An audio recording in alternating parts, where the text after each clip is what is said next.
Ces 3 erreurs alimentaires ruinent complètement ton sommeil. Bonjour, bienvenue sur ma chaîne. Si tu me découvres aujourd'hui, je m'appelle Aurélie Montin, je suis consultante sommeil et je t'accompagne, vidéo après vidéo ou podcast après podcast, à retrouver ton sommeil et, de ce fait, à pouvoir profiter pleinement de ton quotidien. Parce que très clairement, des journées qui suivent des nuits sans sommeil, c'est l'enfer, c'est l'angoisse. Je l'ai vécu pendant 15 ans, donc je suis bien placée pour t'en parler.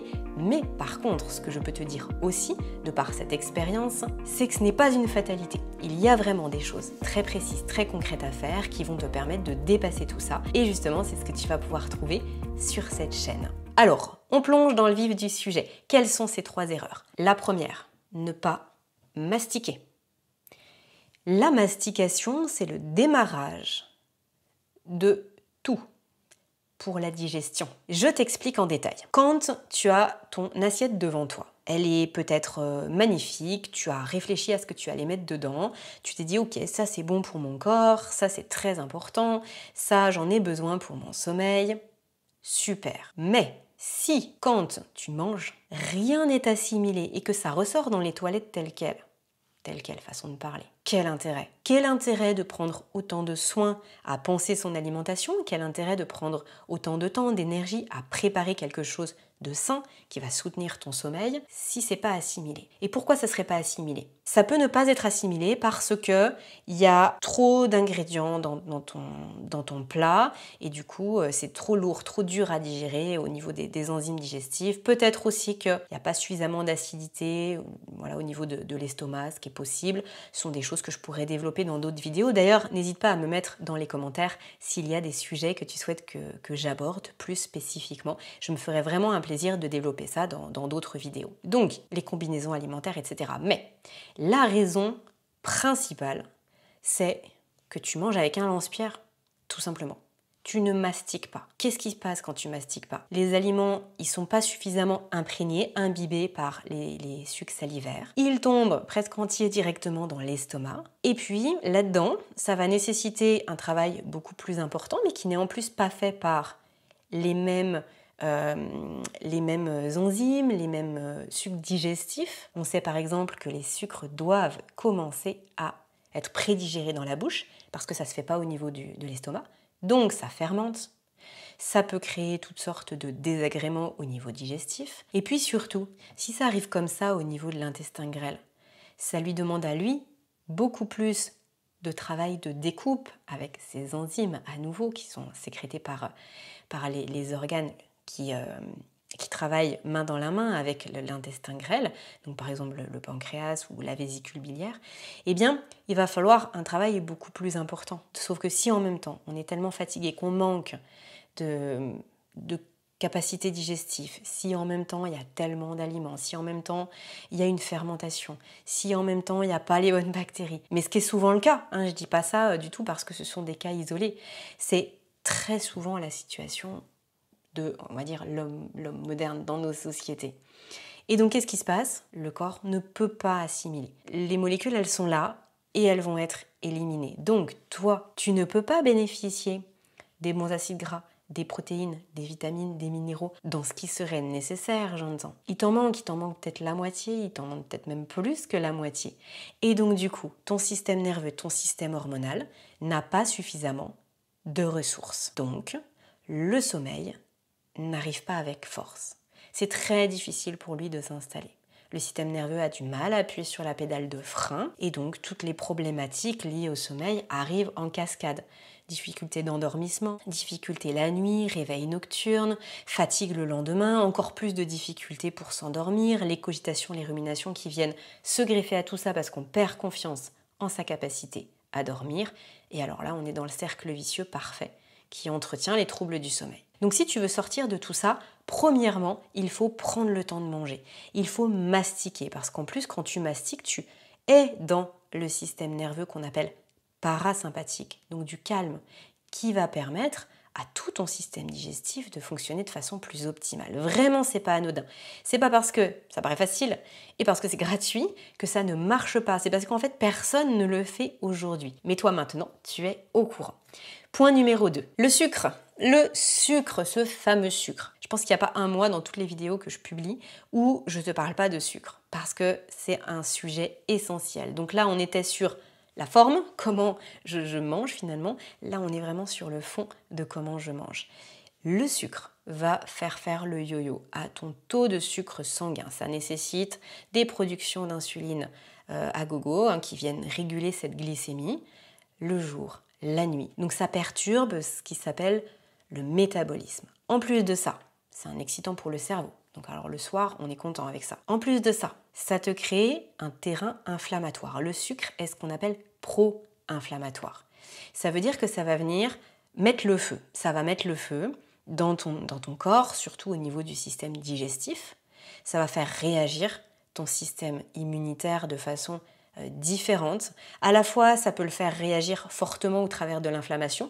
À la fois, ça peut complètement le mettre en stand-by. Il y a des études qui montrent que si, par exemple, un individu est exposé à un virus et qu'il mange du sucre, eh bien le système immunitaire va réagir avec beaucoup plus de difficulté que s'il n'a pas mangé le sucre. Il sera beaucoup moins vigoureux, on va dire. Donc, c'est pas anodin de manger du sucre toute la journée.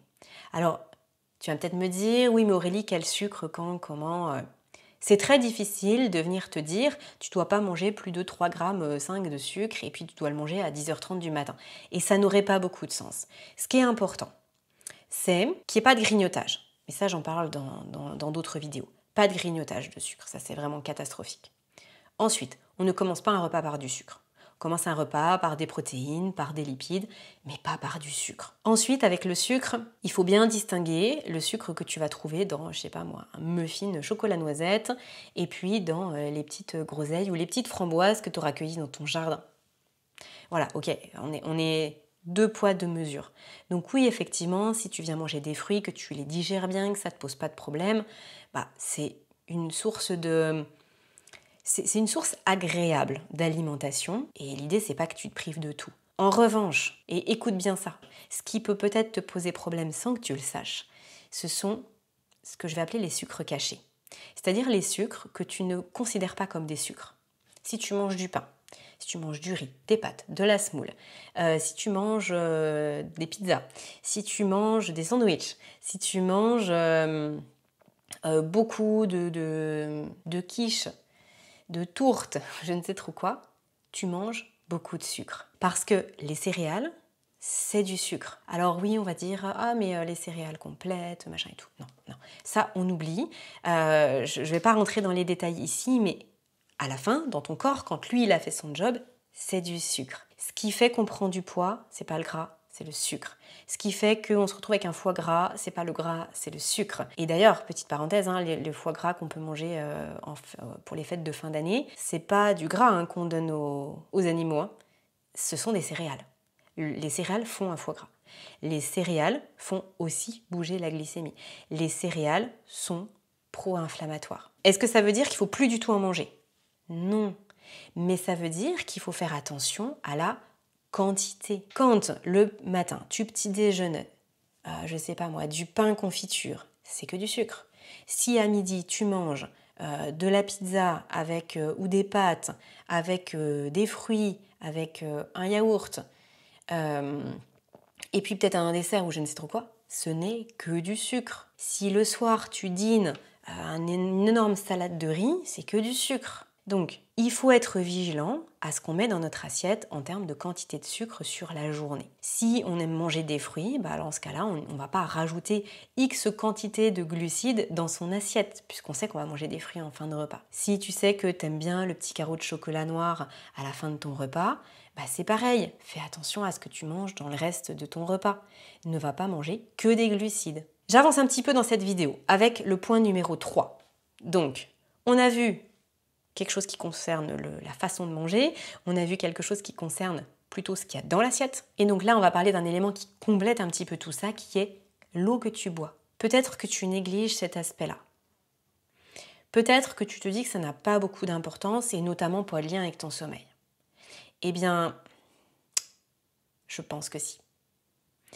Je pense que si, à la fois par expérience personnelle, à la fois de façon empirique, dans ce que je vois auprès de toutes les personnes que j'accompagne au quotidien, mais étayé bien sûr par ce que nous dit aujourd'hui les recherches, la science autour de l'eau qu'on consomme. Cette eau qu'on consomme, elle vient nourrir en profondeur ou pas nos cellules, nos organes, elle vient permettre ou pas un bon fonctionnement au niveau du système nerveux, du système hormonal, parce qu'une bonne communication entre les cellules, au niveau des hormones aussi, au niveau des synapses du cerveau. Notre corps est constitué majoritairement d'eau, ça je pense que je ne te l'apprends pas. Et donc, la qualité de l'eau est essentielle pour que l'ensemble des cascades biochimiques, pour que l'ensemble des réactions de ton corps se passe le mieux possible. Donc, si tu bois tous les jours beaucoup d'eau du robinet ou si tu bois tous les jours beaucoup d'eau en bouteille, ça vaut le coup de réfléchir à un autre système et notamment un système de filtration de l'eau. Des systèmes de filtration de l'eau, il y en a plusieurs, je ne vais pas détailler tous les systèmes ici. En revanche, j'ai fait un podcast avec Victor Olivier qui travaille pour la marque Skouma Water. Non pas que je considère que ce soit la seule marque au niveau de l'eau qui soit intéressante. Je n'ai pas suffisamment étudié toutes les autres marques pour te dire ça. Mais ce que je sais, c'est que cette marque-là, elle met des arguments, elle met des choses en avant qui sont vraiment essentielles pour ta santé, pour ton sommeil. Et surtout que l'entretien que j'ai eu avec Victor Olivier permet vraiment de comprendre pourquoi il faut penser à son eau. Donc je t'encourage vivement à aller écouter cet épisode si tu ne l'as pas encore écouter et après à faire un choix éclairé par rapport à ce qui te paraîtra le mieux en fonction de ton budget, de tes possibilités. Donc je récapitule pour cette vidéo. Ne fais pas ces 3 erreurs. Première erreur, ne pas mastiquer. Deuxième erreur, manger trop de sucre. Troisième erreur, ne pas s'intéresser à l'eau qu'on boit dans le quotidien. Si tout ça, ça te parle, si tu as déjà mis des choses en place, mais que certaines sont encore des pistes à explorer, mets-le-moi dans les commentaires. Je serais vraiment très curieuse de savoir un petit peu où tu en es par rapport à ton sommeil et s'il y a des choses, des sujets que tu souhaites que je développe un petit peu plus en avant. Je ne l'ai pas précisé dans cette vidéo, mais bien sûr que si ce sujet de l'alimentation, qui est un sujet très vaste, où on pourrait vraiment aborder les choses de plein de façons différentes, si c'est un sujet qui te pose problème, parce que tu n'as pas le temps, parce que tu as besoin qu'on te guide par rapport à tout ce que tu lis, à tout ce que tu entends, et par rapport à ta réalité propre du quotidien, et ça c'est très important à prendre en compte, eh bien n'hésite pas à faire appel à moi. Tu regardes dans la description de la vidéo, il y a un lien qui emmène directement à mon agenda personnel. Ça te permet de choisir ton créneau, on prend 20 minutes ensemble, on discute de ta situation et je vois si je peux t'aider et comment je peux t'aider. Je ne vais pas te faire un plan alimentaire, je ne vais pas te dire combien de calories tu dois manger. En revanche, je vais pouvoir t'aider à voir si ton alimentation aujourd'hui soutient ou entrave ton sommeil et quel réajustement faire, comment faire évoluer les choses. Mais j'insiste, en prenant en compte ta situation du quotidien. Parce que si tu travailles à ton compte, si tu cours toute la journée, que tu n'as pas le temps de cuisiner, si tu as des enfants, possiblement des enfants en bas âge à faire manger aussi, l'alimentation, la nourriture, vraiment les temps de repas, ça peut devenir un vrai enfer.